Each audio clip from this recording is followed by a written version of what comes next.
জামাত ইসলাম 1971 সালে সরাসরি এদেশের মুক্তিযোদ্ধাদেরকে হত্যা করেছে। যদি স্থিতিশীল অবস্থা ফিরে না আসে, দেশ একটা অকার্যকর রাষ্ট্রের দিকে এগিয়ে যাবে।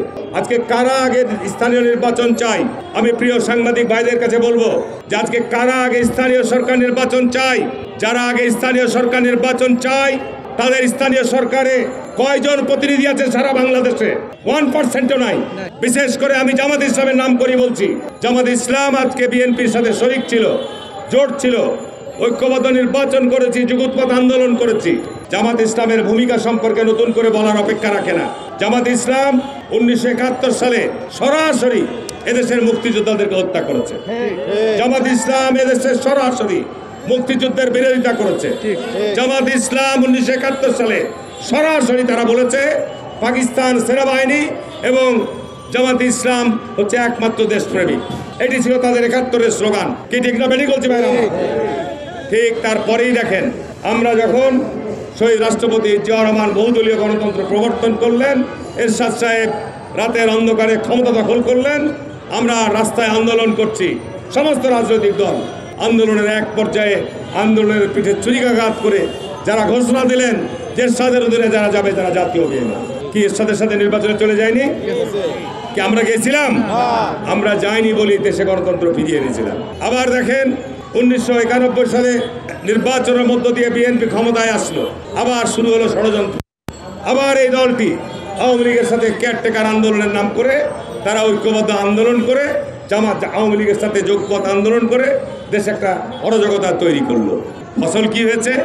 আপনাদের শীর্ষ নেতারা আওয়ামী লীগ ক্ষমতায় এসে কিন্তু সবকে ফাঁসিতে ঝুলিয়েছে। ঠিক না বেটি বলছি ভাই আমার?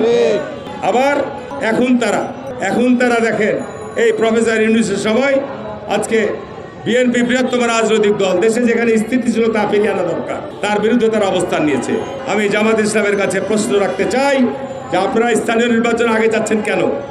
স্থানীয় নির্বাচন দিলে কি আপনাদের সুবিধা হবে? কয়টা আপনাদের স্থানীয় সরকার সারা বাংলাদেশে 4,500 ইউনিয়ন পরিষদের মধ্যে কয়টা চেয়ারম্যান জামাতের আছে? কয়জন ইউনিয়ন পরিষদের মেম্বার জামাতের আছে? শুধু ইচ্ছাকৃতভাবে দেশের মধ্যে যেটা অস্থিতিশীল পরিবেশ তৈরি থাকে, এইটি আপনারা চাচ্ছেন। বিএনপি কখনোই পিছনের দরজা দিয়ে ক্ষমতায় যেতে চায় না।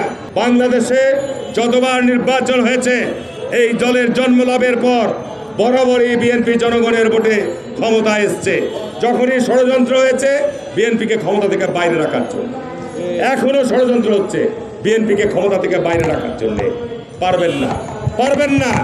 আজকে অন্তর্বর্তীকালীন সরকারকে স্পষ্ট বলতে চাই, যদি ষড়যন্ত্র চক্রান্ত নামেন, আমরা যদি রাস্তায় নামি 24 ঘন্টাও ক্ষমতায় থাকতে পারবেন না। আমরা দেশকে ভালোবাসি, আমরা দেশকে করতে চাই, আমরা ধৈর্য ধারণ করে আছি। কোনো অবস্থাতেই জাতীয় নির্বাচনের আগে কোনো নির্বাচন হবে না।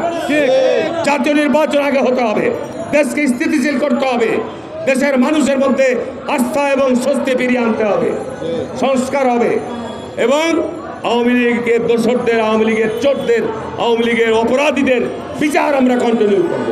বিচার আমাদের করতে হবে, বিচার আমরা করব ইনশাল্লাহ।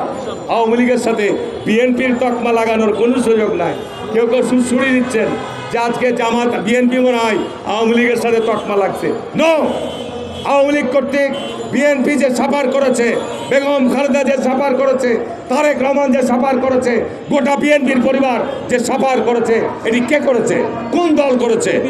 কি কথাটা ঠিক না বেটি বলতে পারে? সুতরাং বক্তব্য আর বাড়াবো না।